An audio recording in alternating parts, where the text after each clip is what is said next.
आपले स्वागत आहे आपल्या हक्काच्या चॅनलवर द डेली पल्सवर. मी सचिन संघवी.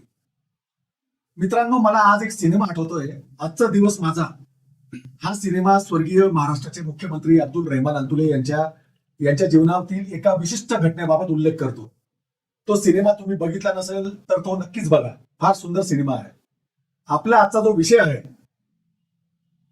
तो त्याच विषयावर आधारित आहे. आमदारकीलाच लागला धक्का, दुर्बलांच्या घरावर टाकला डाका. आमदारकीलाच लागला धक्का असेच एक प्रकरण नाशिकमध्ये नुकतेच घडले आहे, ज्यात राज्याचे आपल्या महाराष्ट्र राज्याचे कृषी मंत्री श्री माणिकराव कोकाटे यांना 2 वर्षाची शिक्षा नाशिकच्या जिल्हा न्यायालयाने ठोठावली आहे. आज आपण त्याच प्रकरणावर चर्चा करणार आहोत. तर आपल्या स्टुडिओमध्ये आज त्याच विषयावर बोलण्यासाठी वरिष्ठ पत्रकार श्रीयुत डॉक्टर धर्मेंद्र मुल्लेरकर सर आले आहेत. त्यांच्याशी आपण यावर विस्तृत चर्चा करूया. नमस्कार डॉक्टर साहेब. नमस्कार सर, माणिकराव कोकाटे यांना 2 वर्षाची शिक्षा झाली आहे. काय आहे नेमकं प्रकरण? त्याचं काय आहे की आपला जो देश आहे त्यात आपण कल्याणकारी राज्याची संकल्पना राबवत असतो आणि या कल्याणकारी राज्यामध्ये अनेक योजना, कल्याणकारी योजना राबवल्या जात असतात. तर अशाच काही योजना गरिबांसाठी किंवा आर्थिकदृष्ट्या दुर्बल घटकांसाठी देखील असतात. तर अशाच पैकी एक जे मुख्यमंत्र्यांना ज्याचे स्वेच्छाधिकार आहे, तर अशा पद्धतीची जी काही एक योजना होती की ज्याच्यामध्ये सबनिका किंवा घर गरीब घटकाला ते मिळावं अशी त्या मागची अपेक्षा होती आणि त्यासाठी काही निकष ठरवले होते आर्थिक बाबतीत आणि इतर. तर असे निकषात आपण बसतो असं दाखवून असे काही अर्ज माननीय महोदयांनी केले आणि ते पास झाले किंवा ते मंजूर होऊन त्यांना त्या पद्धतीने घरकुलं मिळाली. मात्र नंतर हे लक्षात आल्यावर माननीय तुकाराम दुगावळे म्हणून एक राज्यमंत्री होते, तर त्यांनी ही तक्रार कलेक्टर यांच्याकडे केली आणि त्याच्या आधारे जिल्हाधिकाऱ्यांनी ULC चे जे अप्पर जिल्हाधिकारी होते विश्वनाथ भास्कर पाटील म्हणून अप्पर जिल्हाधिकारी ज्यांना आपण म्हणतो, तर त्यांनी याचा तपास करून ती तक्रार सरकारवाडा पोलीस स्टेशनमध्ये नोंदवली आणि या फौजदारी तक्रारीची त्यावेळची फौजदार कोणी असतील ते आणि इतर यांनी तपास करून तर ती मान्य जिल्हा कोर्टामध्ये ती दाखल करण्यात आली आणि त्या आधारे ते सिद्ध झाल्यामुळे मान्य महोदयांना 2 वर्षाची सक्तमुद्रेची शिक्षा, तसंच त्यांच्याबरोबर असलेले त्यांचे बंधू आणि इतर 2, कारण याच्यामध्ये असं दिसलं की त्यांनी निव्वळ स्वतःसाठीच नाही तर त्यांच्या बंधूसाठी आणि इतर नातेवाईक आणि मित्रासाठी देखील असे 4 सबनिका त्या याच्यातून आपल्या पदरी पाडून घेतल्या होत्या आणि त्या दृष्टीने जे काही सिद्ध झालं त्या आधारे रुपाली नरवाडे म्हणून ज्या मॅडम आहेत माननीय न्यायाधीश, त्यांनी ही सजा सुनावली. आणि यामध्ये सर्वात महत्वाचं म्हणजे या दोघी पण स्त्री आहेत, ज्या सरकारी वकील आहेत, त्या ऍडव्होकेट पूनम घोडके आहेत आणि न्यायाधीश नरवाडे. जे आर्थिक धोरण, जे घटकांचे हक्क आणि अधिकार आहेत त्याबद्दल म्हणजे एक कल्पना अशी की त्यांनाच ही सगळी मदत झाली पाहिजे, किंवा काही कलाकार आहेत किंवा काही समाजात असे जे घटक आहेत की बुवा अपंगत्व आहे किंवा काय आहे, त्यांना पण ही याच्यात मदत दिली जाते का? हो, अनेक योजनांप्रमाणे ही एक योजना आहे. ही जर योजना आपण म्हटलं तर 1976 ही स्कीम आहे. तर कमल जमीन नागरी कायदा जो होता, जमीन नागरी कायदा, एकच कडे खूप सगळं येऊ नये अशा याच्याखाली, तर त्यावेळी सरकारने जे मंजूर केलेलं असायचं विकासाला, जितक्या काही सबनिका बांधकामासाठी मंजूर केलेल्या असायच्या त्याच्यापैकी 10% या ज्या काय आहे त्या सरकार स्वतःकडे ठेवून घेत होतं आणि त्याच्यापैकी माननीय मुख्यमंत्री महोदयाला स्वेच्छाधिकार होता आणि त्याच्या अंतर्गत काही श्रेणी बनवलेल्या होत्या. तुम्ही जसं म्हटलं तर 10 प्रकारच्या त्या श्रेणी होत्या. त्याच्यामध्ये स्वातंत्र्य सैनिक होते, त्याच्यामध्ये युद्धवीर होते, किंवा काही ऐतिहासिक व्यक्ती असतील त्यांचे प्रतिनिधी होते, पत्रकार होते, असे कलाकार होते, असे अनेक 9 याच्यात होते. परंतु या 9 मध्ये पण जे बसणार नाही तर अशी 10वी श्रेणी होती. तर त्याच्या आधारे त्या लोकांना ते दिलं जायचं, परंतु त्याच्यासाठी काही निकष बनवले होते. कारण काय होतं की ज्याच्याकडे पैसा असतो तो सहजरित्या या गोष्टी घेऊ शकतो, परंतु आपल्या देशात अनेक बेघर लोक आहेत आणि त्या लोकांना घर घेणं पण शक्य नसतं. तर अशा वेळी त्या निकषात जर बसत असतील तर म्हणजे ते दोन महत्वाचे निकष जे सरकारी वकिलांनी सांगितले याच्यामध्ये की 30,000पर्यंत त्याचं उत्पन्न असलं पाहिजे वर्षाचं आणि त्याचं घर नसावं, स्वतःचं वैयक्तिक घर नसावं. तर अशा पद्धतीने जर त्या निकषात बसलं तर साधारणपणे आमदार वगैरे किंवा मंत्री वगैरे शिफारस करून आपल्या यंत्रणेमार्फत कलेक्टर वगैरे असतील त्यांच्या यंत्रणेमार्फत मुख्यमंत्र्यांपर्यंत तो अर्ज द्यायचा आणि मग संबंधित जे त्या तत्कालीन जे काही मुख्यमंत्री होते ते मंजूर करून ते खाली यायचं आणि मग त्या आधारे त्यांना ते अलॉटमेंट व्हायचं. आता आपल्या देशात जो कायदा आहे की 2 वर्षाची शिक्षा झाली की त्याला त्याची आमदारकी ही त्याची किंवा खासदारकी ही रद्द होते. आमदारकी खासदारकी रद्द होते तर मंत्रिपद ऑटोमॅटिक रद्द होणारच. मग आता तुम्हाला काय वाटतं की भाजप सरकार हे करेल? कारण मला जी शंका आहे, राहुल गांधींवर एक छोटीशी केस होती की राहुल गांधींनी ते ललित मोदी आणि नरेंद्र मोदी यांना उल्लेखून देशातले जे काही चोर आहेत ते सर्व मोदीच का आहेत, फक्त एवढाच एक उल्लेख केला होता. त्याच्यावरून त्यांना केस केली गेली. गुजरात न्यायालयाने 2 वर्षाची मानहानीची शिक्षा म्हणून, मानहानीच्या केसमध्ये 2 वर्षाची शिक्षा कधीच होत असते, तरी पण 2 वर्षाची शिक्षा त्यांना ठोठावण्यात आली आणि लगेच पुढच्या सेकंदालाच लोकसभेच्या सेक्रेटरीने लगेच त्यांचं संसदपद रद्द केलं. त्यांना जी सदनिका किंवा त्यांना जो दिल्लीला घर दिला गेला होता एक खासदार म्हणून, तो घर पण कॅन्सल त्यांना खाली करायला लावलं. तर असाच निकष इथे माणिकराव कोकाटेंसोबत लावला जाईल का? लोकप्रतिनिधी कायदा 1951च्या 8 नुसार ती तशी तरतूद आहे की जर एखादा लोकप्रतिनिधी हा जर कोणत्याही गुन्ह्याखाली जर तो दोषी ठरला आणि त्याला जर समजा 2 वर्ष किंवा त्यापेक्षा जास्त सजा झाली तर त्याचं सदस्यत्व आपोआप रद्द होतं. मला वाटतं राहुल गांधींनी नरेंद्र मोदी साहेबांचं नाव होतं घेतलं, फक्त त्यांनी असं म्हटलं मोदी नावाचेच व्यक्ती का असावे बोलार येथील सभेत ते म्हटलं होतं. आणि त्याचा आधार घेत सुरत किंवा गुजरात मधल्या एका व्यक्तीने त्यांच्या विरोधात काहीतरी मोदी नावाच्याच व्यक्तीने ती मानहानीची केस केली होती त्यांच्यावरती ती केली होती आणि त्या आधारे जिल्हा कोर्टाने निर्णय घेऊन 2 वर्षाची सजा त्यांना दिली होती.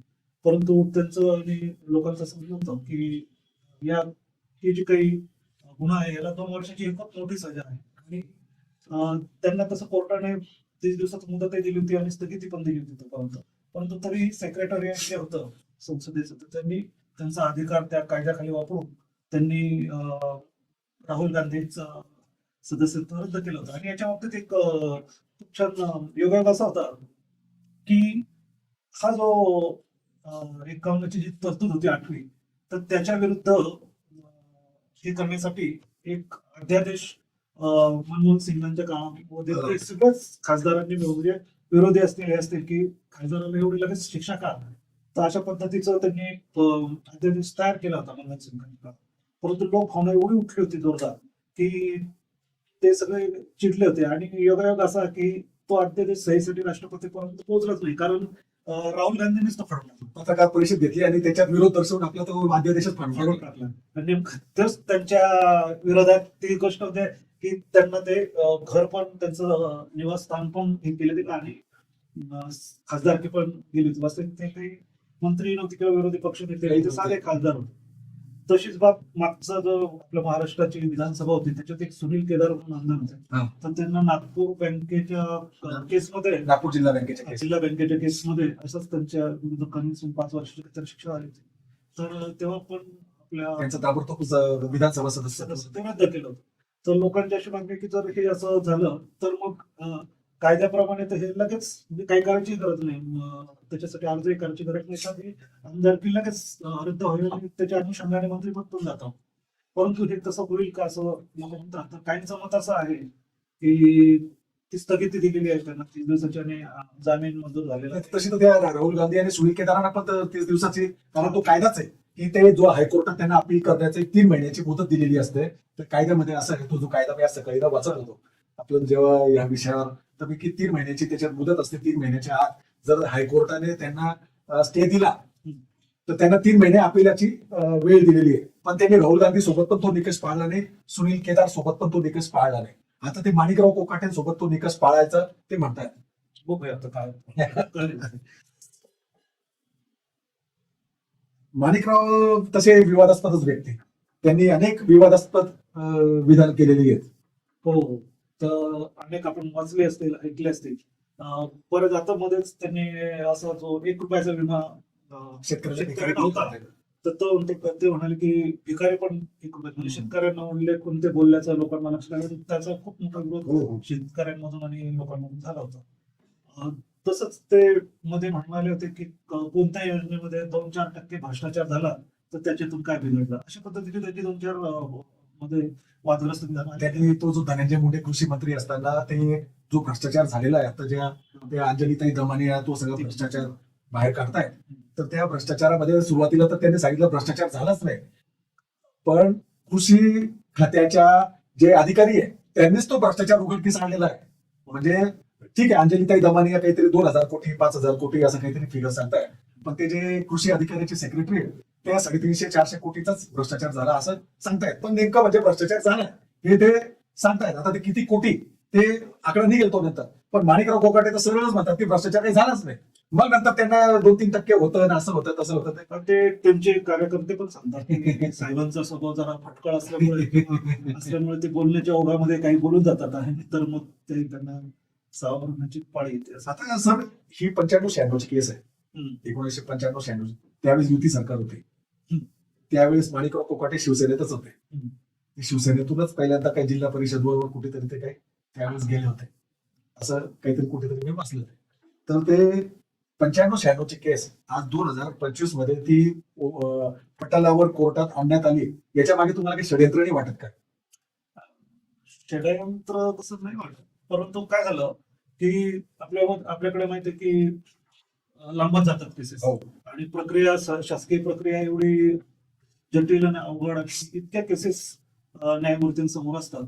तर आता या केसमध्ये जे झालेलं आहे तर ते असं म्हणतात की त्यावेळी मी नुकताच हे करत होतो, आपल्या राजकारणामध्ये येत होतो पुढे पुढे, आणि त्यावेळी हे ऍडव्होकेट पण होते. बरोबर. तर त्यामुळे मी हे हे जे काही केलेलं आहे तर त्यावेळेला तुकाराम दिघोळेंचे कार्यकर्ते होते असं पण लोक सांगतात. परंतु नंतर पुढे त्यांचं हा फार पुढे जातो असं बघून तुकाराम दिघोळेंनी माझ्या विरुद्ध एक प्रकारचं षडयंत्र रचलं असं यांचं म्हणणं आहे, कोकाटे साहेबांचं. पण तसं जरी असलं तरी परंतु गेल्या 25 वर्षामध्ये सगळ्या प्रक्रिया पार पडून हा निकाल लागलेला आहे.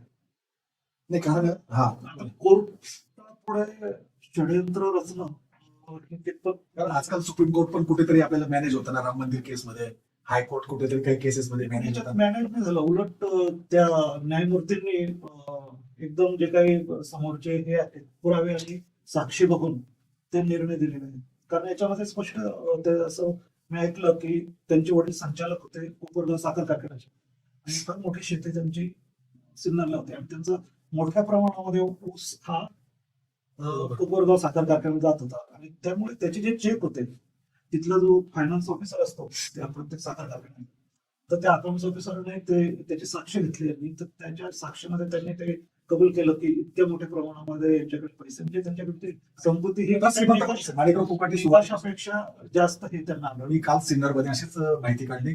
पूर्वीपासून श्रीमंतच आहे ते घराणं. अच्छा, तर ते हे आणि शिवाय ते ऍडव्होकेट हो. तर मला तर निकालामध्येच न्यायमूर्तीने असं म्हटलं की जी व्यक्ती स्वतः वकील आहे आणि आता तो मंत्रीच आहे, तर अशा उच्च पदस्थ व्यक्तीने जर असं केलेलं असेल तर ते आपल्याला हे त्यांची प्रतिष्ठा भले पणाला लागत असेल परंतु त्यांना माफ करता येणार. आता तर त्यामुळे त्यांचे जे ह्याच्यातले वाक्य आहे, मला कुठेतरी वाचलेलं आहे की निकालामध्ये त्यांनी असं दिलं की अशा व्यक्तीला माफ करण्यात येणार नाही, करता येणार नाही आणि म्हणून मग ही शिक्षा. आणि ते जवळजवळ बरीच कलम त्याच्यामध्ये बरं, हो मी बघितले सगळं 420 पासून तर सगळ्याच कलमा लावल्या. 420 आहे फसवणुकीचं, त्यानंतर 465 जे आहे ते बनावट कागदपत्र करणं, 471 जे आहे तर ते खरे आहे असं भासवणं, 474 जो आहे तर ते स्वतंत्र बाळगणं कागदपत्र, आणि पुन्हा 34 जो आहे की अनेकांनी मिळून एका उद्देश म्हणजे बळकवणं म्हणजे गरीब लोकांचं स्वतःकडे टाकण्यासाठी अशा पद्धतीचे ते त्यांच्यावरती सिद्ध झाल्याचं त्या ठिकाणी दिसतं. तर अशा पद्धतीची ही केस. मी काल असंच सिन्नर मध्ये काही माझ्या जवळच्या मित्रांना फोन लावले, तर मला असं कळलं की ते जेव्हा जिल्हा परिषद सदस्य होते तेव्हापासून मग आता त्यांचे जिल्हा बँकेत पण काही घोटाळे आहेत असं तिकडच्या काही लोकांचं म्हणणं आहे. आता हळूहळू म्हणजे सगळं निघणार आहे. माणिकराव कोकाटेंच्या विरोधात जेवढं काही आहे ते सगळं निघणार आहे. आता मला या शंका अशी येते म्हणून मी तुम्हाला तो प्रश्न विचारला की एकतर न्याय तर उशिरा लागलाच आहे. हे तर न्याय उशिरा लागणं म्हणजे हा न्यायाला नाकारणे हाच एक प्रकार झाला आहे. पण 95-96 मॅटर त्यावेळेस युती सरकार होती. युती सरकारमधलेच काही त्यांचे सुप्ती असतील हा. त्यांना ते सगळं माहिती असणार की माणिकराव कोकाटेचा दुःखतीरथ काय. हा, तुम्ही म्हणता त्याच्यामध्ये पण बऱ्याच लोकांची अशी चर्चा आहे की आता जर बघितलं तर विरोधी पक्ष अगदीच नामोहरम झालेला आहे. बरोबर. तथ्यच नाही त्यांच्यात. आणि ते आता असं काहीतरी पूर्वी जसं आता जसे देवेंद्र फडणवीस यांच्या विरुद्ध काढायचे मोठमोठे प्रकरण, तसं आता काही वाटत नाही. आणि जे काही राजकीय आहे तर त्यांनी पण हा काढला असं काही दमाने व्यायामचं का असं पण काही दिसत नाही या ठिकाणी. या ठिकाणी काही लोक म्हणतात तुम्ही जसं पहिल्या चर्चेला घ्यायच्या षडयंत्र आढळतं का, तर आता 60 मारे पण चालू असू शकते एकमेकांमध्ये. तिघं तर तीन पक्षाच्या पक्ष हातामध्ये- पण आहे किंवा एकाच पक्षात मतभेद असलेली आहे. पण लोकांमध्ये मतभेद आहे. राष्ट्रवादी जरी म्हटलं तर त्यांच्यात हो. पण आहे. शिवसेना म्हटलं तर त्यांच्यात पण आहे. कारण BJP माणिकराव म्हटलं तर त्यांच्यात पण आहे.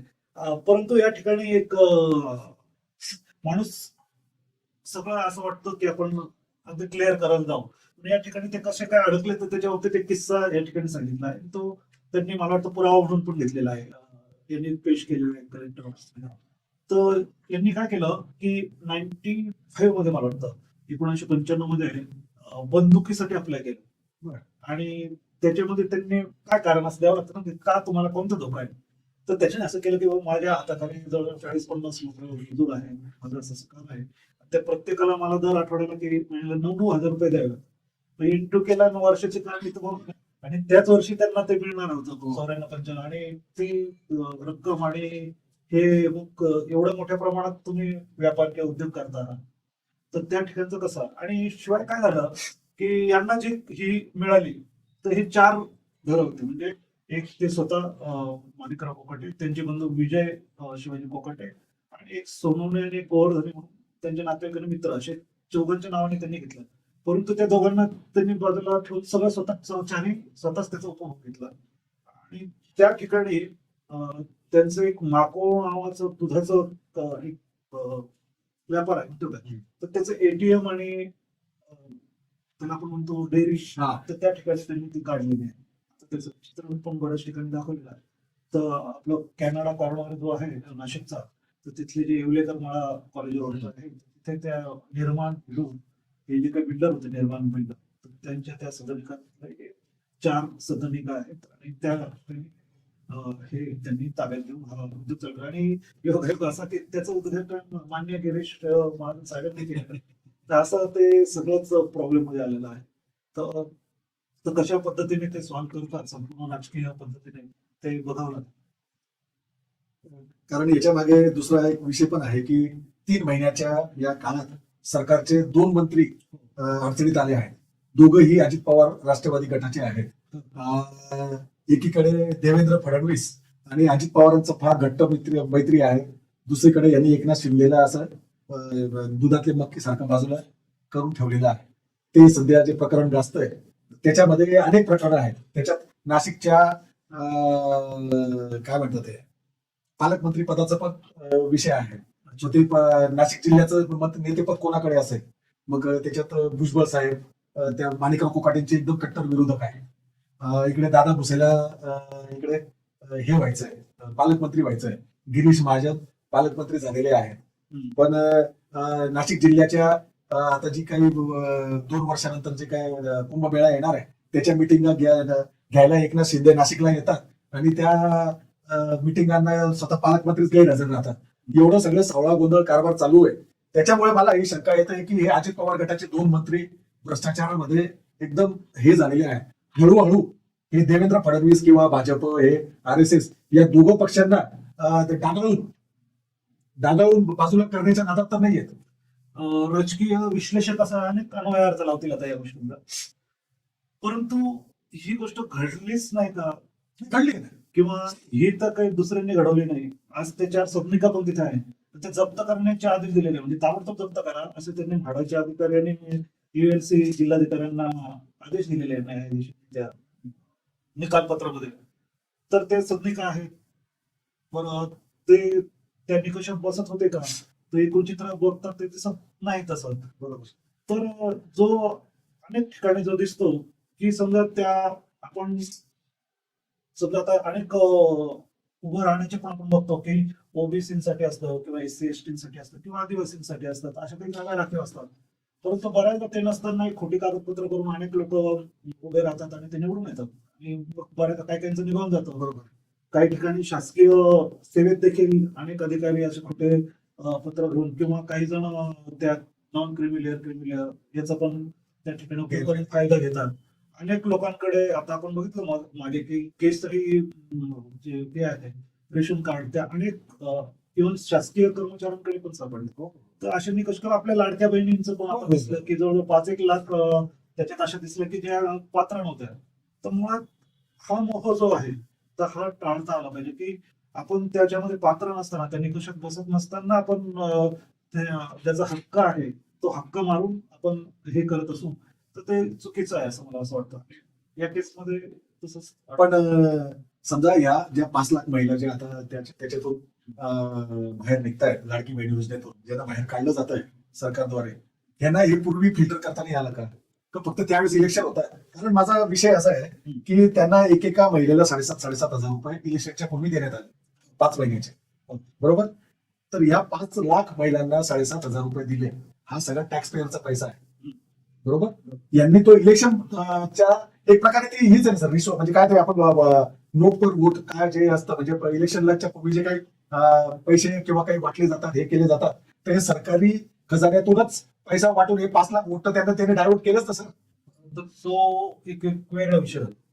पण मुळात फॉर्म तर या महिलांनी भरला, जेव्हा फॉर्म भरायची वेळ आली त्याच्यात नक्कीच 2.5 लाख विचारले असतील किंवा 4 चाकी गाडी तुझ्या घरी आहे की नाही हे विचारलं असेल, तर यांनी चक्क नाही म्हटलं असेल किंवा तो इन्कम सर्टिफिकेट खोटं दाखवलं असेल की 2.5 लाख नाही, किंवा शासकीय सेवेत भाऊ नवरा मुलगा कोणी असेल तर अशा पद्धतीने जर भरला असेल तर हा दोष त्या व्यक्तीचा आहे की आपण समोरच्याने किती, आणि तुम्ही म्हणतात तर तुमचा आणखी मोठा गुन्हा आहे. जर मी पैसे घेऊन वोट दिला असेल किंवा एखाद्या योजनेचा फायदा घेऊन वोट दिला असेल तर जनतेने जो मतदार आहे सगळं मुळात तिथेच येतं की त्यांनी जागृत राहिलं पाहिजे की कोणी काही आमिष दिलं तर त्याला आपण भुललं नाही पाहिजे, त्याला बळी पडलं नाही पाहिजे आणि जे योग्य काही उमेदवार असतील त्यांनाच त्यांनी मतं दिली पाहिजे. आता जर आपण खोट्या पद्धतीने जर असा फॉर्म भरला असेल आणि तो फायदा मिळवला असेल तर भविष्यात कधी ना कधी, कारण ते जसं आता सांगितलं की ते सदनिका पण समोर आहेत, साहेब पण समोर आहेत, त्यांची प्रॉपर्टी पण त्या वेळेपासून त्यांचं बँक अकाउंट किंवा काय जे असेल ते सगळी कागदपत्र समोर आहेत आणि त्यांनी सादर केलेली कागदपत्र पण समोर आहे. तर ते आणि ते जुळताना ती जर बनावट आढळली तर कशा पद्धतीने न्यायालय त्यांना फेवर करू शकेल, तर त्यांना ही शिक्षा मिळेलच. आणि हा पायाचा भाग आहे की त्यांच्यामध्ये आपापसात काय लागला तर याचा गैरफायदा इतर, तर राजकारण हे पहिल्यापासून तसंच आहे. महाभारतापासून जर बघितलं तर त्या काळात तलवारीवर चालत होतं, कारण समोरचा मेला तरच मी राजा होईल. समोरचा जर जिवंत राहिला, त्यामुळे तुम्ही बघितलं की औरंगजेबाने मोठ्या भावाला पण, कारण अधिकार त्याचा होता, तर त्याला मारून, कारण त्यांना ते शिकवलं जातं की जोपर्यंत ते असं राजकारण आता निवडणुकीच्या पेटीतून यायचं किंवा केन प्रकारे समोरचा जो आहे त्याला तुम्ही कमी किंवा त्याला काही संपवलं नाही म्हणजे राजकीय याच्यातून, तर हा उभा राहत नाही तसं. आणि किती केलं तरी आता तुम्ही म्हटलंय की मग जनतेला, तर मग आपण बघितलं तर तुम्ही म्हणता तर जनता पण अशा पद्धतीने जर मतं देत असेल तर मग आपण कोणाकडून अपेक्षा करायची? म्हणजे जशी प्रजा तसा राजा हा नियम इथं लागू होतो का? ऍब्सोल्युटली, कारण जो राजा असतो तो जनतेचाच एक भाग असतो, त्याच्यातून झालेला असतो. हा, बरोबर. तर जनतेने जागृत होणं किंवा त्यांचं प्रबोधन होणं गरजेचं आहे आणि ज्या जनतेसाठी ही कल्याणकारी योजना त्यांनीच त्याचा लाभ घेतला पाहिजे. ते अशी योजना असल्याच पाहिजे, कारण तरच ते पुढे येतील. खरी गोष्ट. नाही तर अदरवाईज ते लोक कधीच पुढे येणार नाही. परंतु त्यांचे सगळे आता पैसे जे आहेत शेतकऱ्यांचे असतील, गरीब लोकांचे असतील, आदिवासींचे असतील किंवा अपंगांचे असतील, तर त्यांच्यापर्यंत ते योजना पोहोचले पाहिजे. त्याच्या इतरांनी आता मध्ये कुठेतरी मी प्रकरण ऐकलं की अनेक लोकांनी अपंगाचे दाखले देऊन स्वतः नोकऱ्यांना लागले किंवा असं केलं, तर ते मागे पूजा खेडकर प्रकरण झालं. हा, ते प्रकरण पूजा खेडकर आय एस दर्जाची ग्रेड त्या महिलेने एक अपंग तो दाखवून घेतलेला आहे, तर अशा पद्धतीने मिळवणं हे चुकीचं आहे. तर हे प्रबोधन झालं पाहिजे की अशा पद्धतीचा जो नैतिक भ्रष्टाचार आहे तो कमी झाला. आता मी धुळे नाशिक बसमध्ये ट्रॅव्हल करत होतो. हम्म. तर तिथे एखाद्या वयाचं काय ते आता काय ते वयस्कर लोकांना काय अर्ध तिकीट वगैरे काही जे काही हे असतं, तर त्यांनी चुकीचं एसटीचा पास वयाचा दाखला बनवून आणला होता त्यांनी. तर त्या व्यक्तीकडे बघून कंडक्टरला वाटलं की हा काही त्या वयाचा वाटत नाहीये. त्याने त्याच्याकडून आधार कार्ड मागितलं की तुमचं आधार कार्ड दाखवा. त्याने आधार कार्ड दिलंच नाही. त्या कंडक्टरला स्पष्टपणे जाणवत होतं की हा डुप्लिकेट बनवून आणलेला आहे. तो त्याच्याशी डोकं लावायला लागला. तर त्याने तर असं आकार तांडव केला एसटी मध्ये. कंडक्टर, मी त्या कंडक्टरच्याच बाजूला बसलो होतो. तो शेवटी तो बसला, म्हणे जाऊ दे, म्हणे मी अजून काही करावं आणि परत आमच्याच नोकरीवर काही यावं म्हणून मला चूप बसावं लागतं. आता याच याच्यावरून मला तुम्ही आपण जो पिक्चरची हा. उल्लेख केला कोणता, आजचा दिवस माझा. तर त्याच्यामध्ये असंच दररोज दाखवलेलं आहे, राजकीय व्यक्ती आणि प्रशासन. प्रशासनाला दोन प्रॉब्लेम असतात आणि यालाही दोन प्रॉब्लेम असतात. तर याला लोकांना सामोरं जायचं असतं, मतं मिळवायची असते किंवा लोकांमध्ये आपलं एक क्रेज छबी निर्माण करायची असते. तर त्याला असं वाटतं की मी सांगेन, म्हणजे डिस्क्रिप्शन मध्ये आहे ना, तर मी सांगेन की अमके एका माणसाला ते म्हणजे ते किंवा अमक आहे. परंतु प्रशासकीय जो अधिकारी असतो किंवा कर्मचारी जो आहे त्याच्याकडे तीन गोष्टी असतात. दोन आणखी एक तिसरी पण आपण आहे की मी जर साहेबांचा ऐकून आज तर देऊन टाकेल, पण जसं आता आपल्याला कोणी पास केलं, तो दाखला कोणी दिला, कोणी ते रेशन कार्ड दिलं किंवा कोणी ते हे केलं, तर सापडेल मी ते तर तोंडी बोलून ते तुमची तुम्ही निकष काढले पाहिजे. किंवा आता आपण लाडके बहिणीची योजना घेऊ, जर समजा तो संबंधित कर्मचारी किंवा अधिकारी असेल की तू हे कसं काय पास केलं, हिचं चुकीच्या पैसे, तर आता तो दोन्ही बाजूने प्रॉब्लेम मध्ये येतो. त्याच्यावरती दबाव एवढा आणला जातो की पास करतो. तर त्यांनी जर तो नाकारला आणि प्रशासकीय आणखी क्लिअर कट लावला, तर तो मग त्याच्या बदल्यांवर बदले आपण बघितलेलं आहे. अनेक मोठे काही IAS अधिकारी आपल्या पुढे उदाहरणं आहेत. ते अशा गोष्टींना नकार देतात आणि जे काही नियम आहे नियमाप्रमाणे ते चालणारे अधिकारी असतात. मग त्यांना बदला. आणि तिसरी व्यक्ती ती असते ती जाऊ दे ना, माझं काय बिघडलं, तो पैसे घेऊन म्हणा किंवा काही तो पण हे करून असं पास करतो. तर अशा तीन पद्धतीने ते प्रशासनाचं गाडा चालतो. तर आपल्याकडे काय झालंय की आपली जी लोकसंख्या आहे, साधे साधे जिल्ह्यांची लोकसंख्या आहे की देशापेक्षा जास्त मोठी असते काही काही ठिकाणी. हो, बरोबर. आणि यंत्रणा मात्र तेवढीच असते. एकच जिल्हाधिकारी, एकच तहसीलदार किंवा एकच जे काय असतील त्या योजनेचे प्रमुख. आणि जे काही लोक असतात तर त्या ठिकाणी खूप मोठ्या प्रमाणामध्ये लोक असतात, जे काही लाभार्थी असतात. आणि योजनेचं हे कमी असतं. जे 10 घर वाटायचे असतात 1000 झालेले असतात, त्यापैकी 700 पात्र असतात. मग ते निकष जरी लावले किंवा काय तर काही लोकांनाच मिळणार असतात. डिस्क्रिप्शन लावलं तर ते जवळच्या लोकांना किंवा देण्याचाच धोका जास्त असतो. तर अशा पद्धतीने ते वाटप होतात. मग त्या कल्याणकारी योजना बाजूला पडतात आणि मग असे घोटाळे असे हे बऱ्याचदा आपल्याला दिसतात. मग आता याला जबाबदार कोणाला धरायचं? आता याला, कारण कोणतीही गोष्ट म्हटली तर त्याला अनेक लोक जबाबदार असतात. जसं तुम्ही म्हटलं, मी मला सांगितलं तुमच्या चित्रपटाचं उदाहरण दिलं की तो चित्रपट बघितल्यावरती आपल्याला कदाचित ती राजकीय व्यक्ती महान वाटते की त्या संबंधित कलाकाराला काही हो, तो निकषात बसव नसो, पण त्याला नाही, तो आंधळा असतो आणि संगीत विशारद असतो आणि त्याला दरवेळेस मुंबईला येण्यासाठी 200-300 किलोमीटर वरून त्याला प्रवास करावा लागतो. म्हणून त्याने 8 वर्षापासून अर्ज टाकला होता की मला इथे एक मुंबईमध्ये आणि तो त्याला काही चांगले मोठे मोठे अवॉर्ड्स मिळालेले होते. तर 8 वर्षापासून ते प्रकरण पेंडिंग होतं. हा ना, मग मी तेच सांगतो की याला अनेक गोष्टी आहेत ना, कारण अनेक कलाकार असतात. तर मुंबईतच जर म्हटलं आपण, आता त्याला 8 वर्ष लागले, पण माणिकराव कोकाटे सारखे किंवा अजून कोणी जे काही असतात त्यांना तर ताबडतोब भेटून जातात. अनेक गोष्टी हे आहेत ना.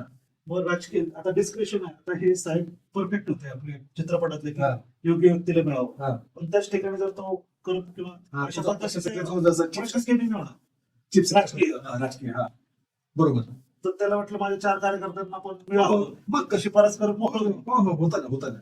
मुंबईमध्ये अनेक लोकांना असे फ्लॅट मिळालेले आहेत. आणि प्रशासकीय बाबतीत मी सांगितलं की 3 प्रकार असतात. तो एक तर कडक असेल, म्हणजे परफेक्ट नियमन चालणार असेल, किंवा दुसरा टाकला मंगळ करणार असेल, आणि तिसरा जर करू शकतो. तर काही लोक तर अशा याला पोहोचलेले असतात, त्याच्यामध्ये पैसे दिले चालतील पण माझं काम पटकन होईल, तर अशा पद्धतीने पण करून घेणार. म्हणजे जरी तो खरा असला तर तो देखील पैसे देऊन ते काम करून घेतो. तर अशा पद्धतीने अनेक चांगल्या किंवा वाईट गोष्टी घडत असतात. परंतु ज्या चांगल्या व्यक्ती असतात त्या सगळ्या क्षेत्रात असतात. जसे वाईट व्यक्ती असतात तसं प्रशासकीयमध्ये असतात, राजकारणातही असतात आणि प्रजेतही असतात व्यक्ती. तो विचार करतो, काय काही लोकांचं त्याला पात्र असूनही तो स्वतः घेत नाही, ते तो म्हणतो दुसऱ्याला जाते, मला मी कसं पार पडेल. परंतु काही लोक एवढं असतं की त्याच्याकडे सगळं असतं. तर तुम्ही रेशन मध्ये पण बरेच आपलं बघितलं असेल की ज्या व्यक्ती पात्र नाही त्यांना नाही मिळतं ते, असंही घडतं. बरोबर आहे. त्या घेतात त्याचे लाभ, आणि ज्या व्यक्तींना पाहिजे त्यांना. तसंच एक कडक प्रशासक होते आपले पृथ्वीराज चव्हाण. ते मुख्यमंत्री झाले तर राष्ट्रवादी काँग्रेसचे लोक म्हणजे शरद पवार सहित सर्व सांगायचे की त्यांच्या हाताला लकवा मारलेला आहे, की ते फायलांवर सह्याच करत नाही. आता पृथ्वीराज चव्हाण यांचं असं म्हणणं होतं की हे फक्त कॉन्ट्रॅक्टर लोकांचे आणि असे काही चुकीचेच फायला माझ्याकडे घेऊन येतात. आणि पृथ्वीराज चव्हाण प्रत्येक गोष्टीमध्ये त्याला सरकारी भाषेत काय म्हणतात, टिपण लिहून नोंद लिहून ती त्या फाईलला ते काय काय रिक्वायरमेंट आहे किंवा काय काय याच्यामध्ये नाही होऊ शकत हे स्पष्ट लिहून टाकायचे. तर असे असे मुख्यमंत्री भेटले तरी शिव्या खातात, आणि भ्रष्ट मुख्यमंत्री भेटले तेही शिव्या खातात. मग आता करावं काय? तर आता जनतेने पहिला सांगितलं की योग्य व्यक्ती निवडून देणं. आता मी हे बघितलं, डॉक्युमेंटरी बघितली चायनाची. तर त्या चायनाच्या ह्याच्यात इतके सुंदर रस्ते, मला प्रत्येक शहराच्या सगळी स्वच्छता, गार्डनच्या तिथे रस्त्यावरती झाडं लावलेली, एकदम पुलावरती झाडं लावलेली, इकडे लावलेली. त्याच्यात त्याने सांगितलं की चायनामध्ये योग्य व्यक्तीलाच अधिकारी बनवतो. अधिकारी करताना तो जो पास होतो तोच होता. आपल्या सध्या खेळकर किंवा अशा पद्धतीची ची निवड होत नाही. अधिकारी जर परफेक्ट असेल ना, अधिकाऱ्याने जर ठरवलं की मला भ्रष्टाचार करायचाच नाहीये आणि करू पण नाही, म्हणजे होऊ देणार नाही, तर तिथला जो इंजिनियर असतो ना त्या रस्त्याचा, त्याचं देशावर एवढं प्रेम असतं की तो त्याला पगार व्यवस्थित मिळत असतो, तो म्हणतो की हा रस्ता माझा आहे. जसं आता हे आपलं घर असतं, तर आपल्या घराची जशी काळजी घेतो तसं ज्या इंजिनिअरवर तो पूल सोपवलेला असतो किंवा ते घर किंवा ती बिल्डिंग, तो म्हणतो हे माझं आहे. आणि मग तो त्याप्रमाणे त्याची काळजी घेतो, मग त्याची मरम्मत करणं, हे करणं, अप टू डेट ठेवणं. तर आपल्याकडे काय होतं की एकदा ते कॉन्ट्रॅक्टच्या ताब्यात दिलं तर त्याचे ते काय पैसे कट होतात, आणि मग तो रस्ते पण आपल्याला तसेच मिळतात. बरोबर आहे. मग आता नैतिकतेच्या कारणाने राजीनामा देण्याचे प्रकार आता काही म्हणजे आता बंद झाले असं समजायचं. म्हणजे जर भाजपचा असेल तर नैतिकता बाजूला आणि विरोधी पक्षाचा असेल तर मग नैतिकता. पक्षारहितच असा प्रकार झालेला आहे. पक्षाचं कसं म्हणता येणार नाही.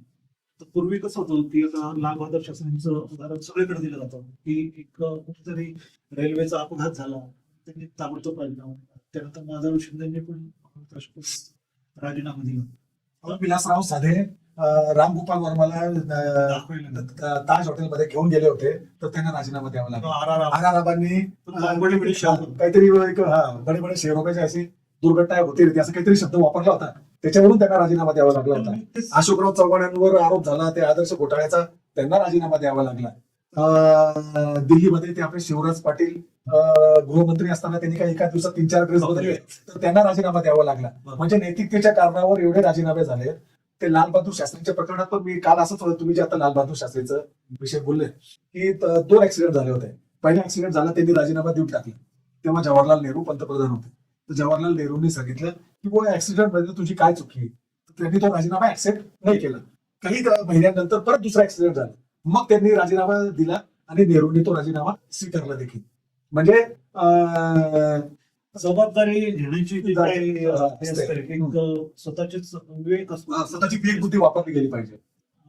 परंतु जर आपण ते मंत्री बनवणं हेच आपलं साध्य असेल किंवा एखादं पद मिळवणं हे साध्य असेल तर मग अशा गोष्टींसाठी कोण राहिला नाही. कारण त्यासाठी सगळं जिद्द जो काय म्हणतो त्याला, किंवा जो काही हट्ट नाही, काय वेस्ट असतंय ते तिथपर्यंत पोहोचण्यासाठीच असते. पहिलं तर ते तिकीट मिळवणं, नंतर मग आमदारकी किंवा खासदारकी मिळवणं, आणि त्यात मंत्री होणं, की चढावट किंवा लाईफची एवढी त्यांची तळमळ किंवा त्याच्यासाठी इतका आटापिटा झालेला असतो. आणि मग अशा काही गोष्टींसाठी राजीनामा देणं म्हणजे त्यांच्या दृष्टीने नाही. आणि नैतिकता हा आता ही जी म्हणतो सापेक्ष भाव आहे, कशाला नैतिक व्हायचं आणि कशाला अनैतिक व्हायचं. तर ते आहे. त्यामुळे आता नैतिकतेच्या कारणाने राजीनामा हा भाग सोडून देऊ. फक्त जे काही कायद्यानुसार अपेक्षित आहे 1951चा कायदा असेल, त्याची तरतूद असेल, त्याच्या पद्धतीने जे काही होईल ते लोकांना अपेक्षित आहे. नाही ना, पण विरोधी पक्षाबद्दल त्वरित ऍक्शन घेतली जाते. राहुल गांधी आणि सुनील केदार हे मागच्या 2 वर्षाचेच उदाहरण आहेत सर, की त्यांचं या सरकारने लगेच त्यांचं सदस्यत्व रद्द करून टाकलं. राहुल गांधीचा तर फारच मोठा अपमान केला, तो बंगला त्यांना खाली करायला लावला, आणि इथे माणिकराव कोकाटेंना चान्स देणं हा विरोधाभासच आहे ना सर. येस, पण आता राजकारण शेवटी याच्यात एकच उत्तर आहे याला, राजकारणात कोणी कसं वागावं. कारण कुठेतरी म्हटलं ना, राजकारणाची व्याख्याच अशी केलेली आहे. त्यामुळे आपण त्याच्यात एखादा सत्यवादी असतो, एखादा डिक्टेटर असतो, एखादं ते प्यार असतं की आपण आपलंच म्हणणं, ज्याच्या हातात ताटी त्याच्या आणि जनताच आता भ्रष्ट नेत्यांना निवडून देते, तर आता म्हणजे जनताच भ्रष्ट समजायचं मग. शेवटी तिथंच येऊन ठेवतो ना की काय झालं की हे माणिकराव कोकाटेने समजा आता शिक्षणाचं एक, कारण मी आता तुम्हाला उदाहरण दिलं की शेतचं, आपल्या देशामध्ये तर आपलं जास्त प्रेम आहे, कारण आपण देशासाठी काही करू शकतो, परंतु तरी काय उदाहरण द्यावं लागतं. तर त्यांच्या शिक्षणामध्ये हा जो नैतिकता भाग आहे हा शिक्षणामध्ये असला पाहिजे.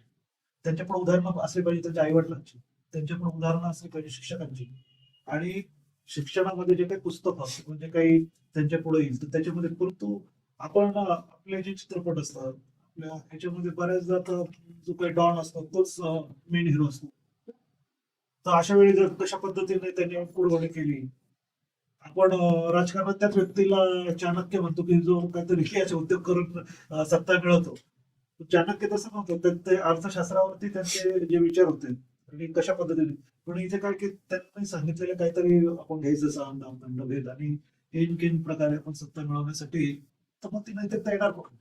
तर नैतिकता ही बालकडू असतो असं म्हटलं जातं. बरोबर. हे घरातूनच ते, आता समजा एखाद्याच्या घरात दारूच्या बाटल्या वडिलांनी आणून ठेवल्या आणि रोज संध्याकाळी आल्यावर, तर ते नसल्यावर तो हळूच ते फ्रीज किंवा काय उघडून पिणारच आहे. होते तर आई वडील भांडत असतील तर तो भांडकोर देईल किंवा काय करायचं. ते जसे वाटतात एखाद्याने करप्शन करून घरामध्ये गाड्या घोड्या आणलेल्या आहेत, तर त्याच्या डोळ्यासमोर पण तेच दिसेल. मुलं पण तेच करतील. पण तेच जर आई वडिलांचे हळूहळू जे संस्कार आहेत, तर आपल्या देशामध्ये संस्काराला फार महत्व दिलं आहे, परंतु ते पिक्चर मध्ये दिसत नाही, म्हणजे प्रत्यक्षात दिसत नाही. आपल्या ग्रंथांमध्ये आहे, आपल्या विचारांमध्ये आहे, परंतु प्रत्यक्षात त्या मानाने भारतमध्ये त्यांची संस्कृती आपल्याला ढोबळ किंवा अशी वागते, परंतु प्रत्यक्षात जेव्हा त्यांच्या देशाची वेळ येते तेव्हा ते मात्र अतिशय कट्टर असतात त्यांच्या देशात, फर्स्ट नेशन. बरोबर आहे. तर आपल्याकडच्या म्हणजे छोट्या मोठ्या चोऱ्या जे त्या होतात ते पण त्याच्यातूनच होत असतात. तर मोह हा टाळला गेला पाहिजे.